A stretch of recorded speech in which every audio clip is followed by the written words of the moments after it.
ഇന്ന് ഫർസിൻ്റെ ബർത്ത്ഡേ ആണ്. അപ്പോൾ കുറച്ച് പണികളുണ്ട്.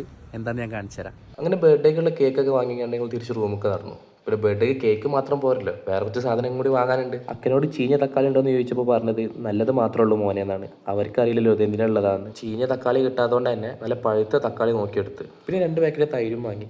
മുട്ട വാങ്ങണമെന്ന് കരുതിയിരുന്നു, പിന്നെ നോമ്പായിട്ട് മാത്രം അവനെ വെറുതെ വിട്ട്. അങ്ങനെ കേക്കൊക്കെ എടുത്തുകൊണ്ട് ഞങ്ങൾ റൂമൊക്കെ പോയി. ഒറ്റ നോട്ടത്തിൽ തന്നെ ഈ കേക്ക് മതി ഞങ്ങൾ എല്ലാവരും ഉറപ്പിച്ചു. അതിൻ്റെ മെയിൻ റീസൺ അവൻ്റെ ഈ ചിരിയാണ്. കേക്കിൻ്റെയും അവൻ്റെയും ചിരി കിട്ടാൻ വേണ്ടിയിട്ട് 2 ഫോട്ടോഷൂട്ട് നടത്തി നമ്മൾ കേക്കുകൾ കട്ട് ചെയ്യാൻ തുടങ്ങി. കട്ട് ചെയ്യുന്നതിന് മുന്നേ നമ്മളൊന്ന് ഫയറാക്കി, നമ്മളൊന്ന് ഹാപ്പി ആയിക്കോട്ടെ. കേക്കൊക്കെ കട്ട് ചെയ്തതിന് ശേഷം ആദ്യ ചടങ്ങുകളൊക്കെ ഞങ്ങളങ്ങ് എടുത്ത് തീർത്തു. സകൃതകൃതാവായ നാട്ടുകാരെ ശ്രദ്ധിക്കുക, കലാപരിപാടികൾ തുടങ്ങാൻ ആരംഭിക്കാൻ.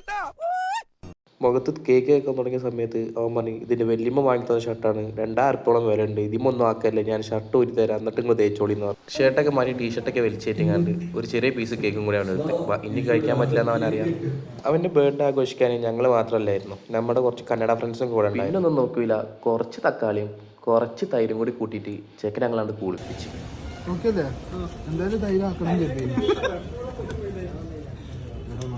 പാൻറ് ഈ അടുത്ത് അക്കുനെ കൊണ്ട് കഴിച്ചിട്ടുള്ളൂ. ലാസ്റ്റ് ഇയറും പക്ഷെ മൈദപ്പൊടി ഉണ്ട് ഇവിടെ ബാക്കിയല്ല ഞങ്ങൾ ഉപയോഗിക്കാറില്ല.